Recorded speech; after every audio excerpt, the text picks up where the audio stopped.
శుభగడియల వేళ రాముడి శోభాయాత్ర వచ్చనే, మనసున ఉన్న మలినాలన్నీ కరిగిపోయనే.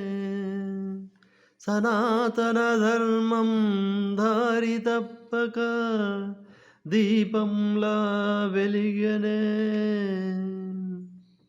శాంతి సందేశమొకటి ఈ లోకానికి చేరనే.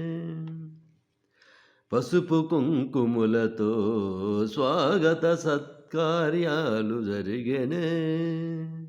మేళతాళాల మధ్య తన్మయత్వంతో తాండవమే చేసిరే.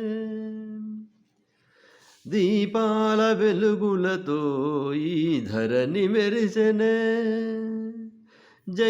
జయధ్వానాల మధ్య జనజాగృతి జరిగనే.